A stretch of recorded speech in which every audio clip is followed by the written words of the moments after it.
Okay, Kola, how are you doing, my man? Cece, good to see you. I'm really inspired by your choice of lifestyle right now. Yeah. This is brilliant. Well, I mean, that's we the need plan. a voice like you, man. We need you out there.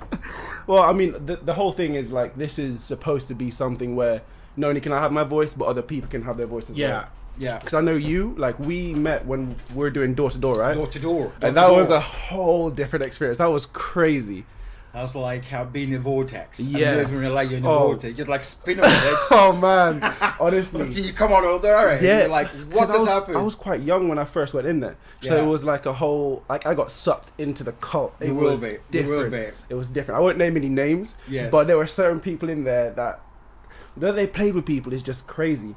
We won't get into that kind of though. What I first want to get into real quick. Kola, man, you're a specimen, man. You're an anomaly. I don't know how you do it. How old are you, if you don't mind me asking? 40. 40 years old. What? 40-year-old. And you got more energy than me, and I got energy. I'm every day of my life, I'm always looking for more energy.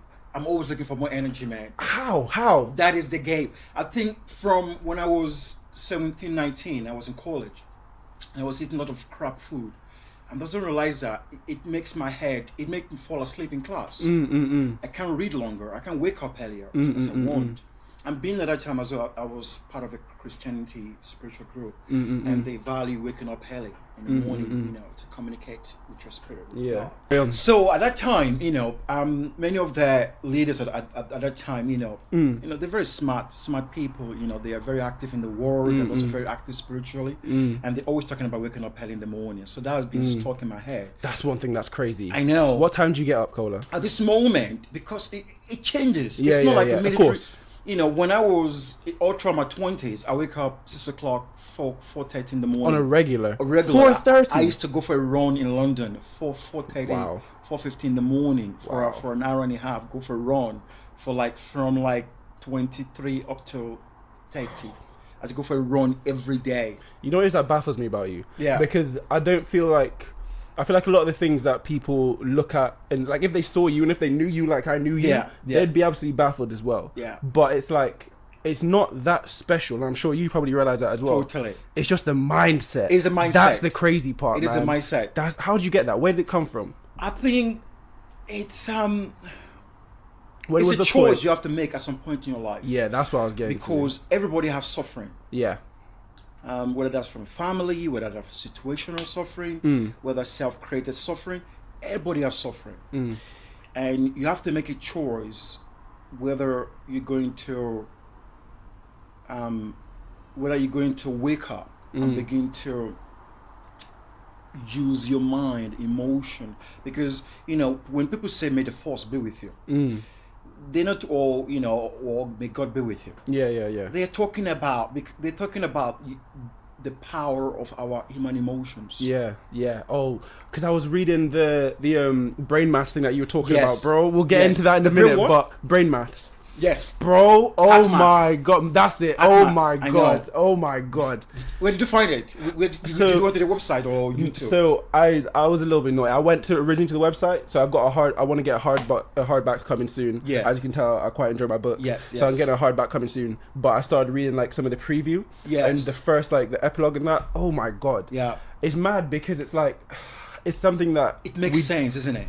It's almost too much sense. Yeah. It's shocking, isn't it? So you can't do anything other than question well, why am I not doing this? Yeah. You know what I mean? Yeah.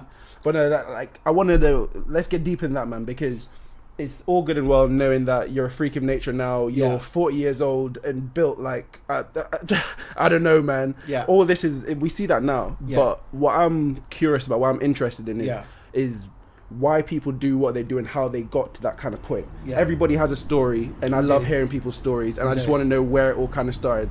Walk me through Kola from the start to here. From the start, I think. I want to know, me, man. It started from when I came to England. What year was this? 1997. Okay. I was 17. Yeah. So a lot of things was messed up. This on your own? Sorry. This on your own?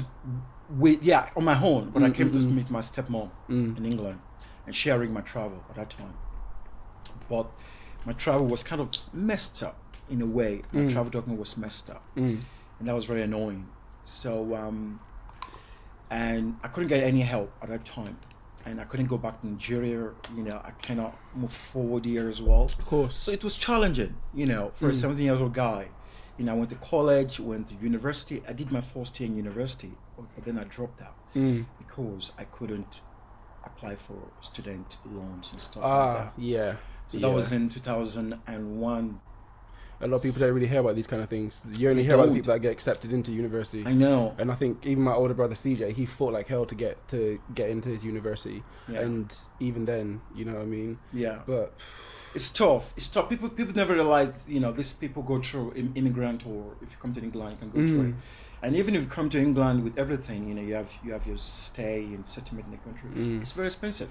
Oh yeah. Super expensive. Crazy different. It's crazy. So at that time, I just really decided, I left Christianity at that time because, one thing I know about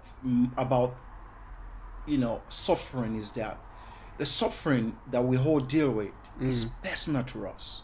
How we experience that suffering between our ears is personal to you. Honestly, you can all be in the same family, but how you experience the world uniquely is personal to you. The decision you make is personal to you.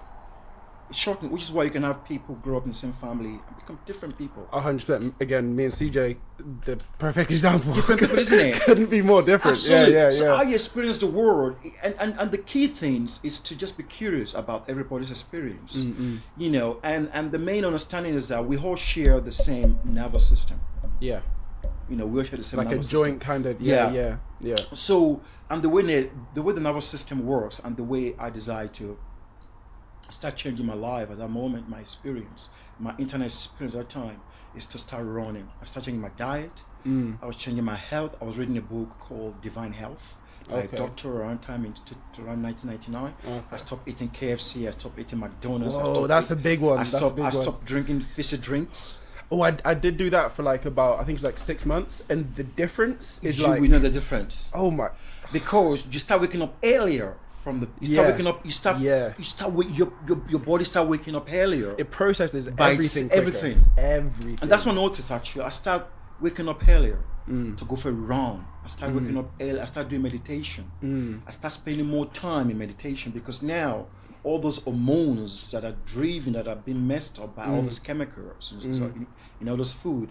You have to get your body back in balance. Exactly. So I was able to meditate longer. And as well, if you're young, the advantage of being a young person is that, in your early 20s, if you start changing your biochemistry and you start doing all this stuff with food and start playing around with your food, because you have a evolutionary advantage as a younger person in terms of your hormones are very powerful. You still have those T cells, and it's still creating T cells, which is thymus cells.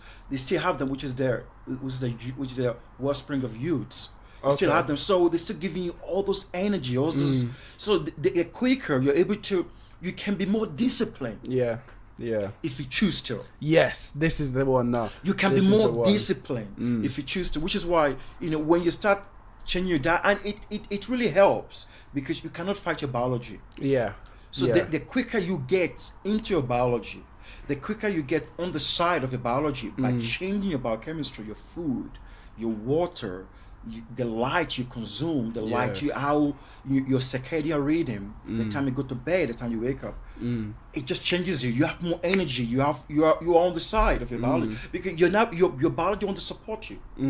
Because we are designed to survive, to be strong. To create tools, to be more creative. That's what we're designed. But we work against that evolutionary advantage when we start eating crappy food. Well, this is the thing. It's human nature, isn't it? Human nature. It's crazy. This whole path of self-destruction, and then we look around and ask, why? How come my life's so? Totally. You know what I mean? And our it's also our environment. Yes. This environment. It is, World War I, World War II, and all of the shit that came down from the industrial age, are designed to keep our vibration and energy down. Exactly. That's why you can easily go to Tesco, you can look at the KFC and find water and find some chemical that's going to slowly kill you. Yeah, this is the whole weird one, isn't it? It's crazy. But this is the thing in it, because I feel like, do you remember when the whole horse meat thing was going around? Yes. What did you think? What was your kind of outlook on that? If I gave you a plate of food now, and it looked gorgeous, and you were hungry, would you eat that horse meat? Of course I will. Does it make a difference to you whether it's horse or cow meat? I know. Just because for example, was it Iceland or Tesco or I think it was I think it was a couple of supermarkets. Yeah, it was Iceland. No, it wasn't Iceland. I think from Tesco. Yeah. I don't know. I don't know to be exact, but like I'll check it out. I'm not sure. Yeah. Other shops probably know our facts. Like the thing is, for me, for example, I've decided that if I'm going to eat meat from supermarket, I will only eat lamb. Okay. Because they can be outdoor all the time throughout the year. I will never eat beef from supermarket, regardless. Which is why making choice and being aware of the food choices so important. Your food is just, I don't know how to say it. Food, water, air, light. Yeah. It's surprising how long you can survive on the littlest things. I know. Like you hear stories in the Bible and that kind of thing about know people walking in the desert for however many days, and it sounds kind of crazy. And of course, back then people would have looked at it as like it's some kind of godly being. Yeah. But then you see, like I talked to you the other day when we met up. I talked about the whole Iceman guy, the whole Wim Hof person. Absolutely. And it's absolutely like the things that the human body can do is just crazy. With the natural forces, isn't it? Just working with air and fire. Breathing, and all those breathing. They just working with the natural elements. Yeah. And that's what we have to do. We have to work with the natural element. When you go out to run, you're taking in more oxygen to your lungs, and that is firing up your nervous system, and you're getting more oxygen into your blood, into your brain. Of course, you're going to see you got to do things differently than most people. You got to have access to your creativity, to your prefrontal cortex as well. It's going to be so open up. So if you wake up in the morning and you drink quality water and go out into fresh air and run before you even have any dinner, breakfast, of course your brain's going to work differently. Yeah.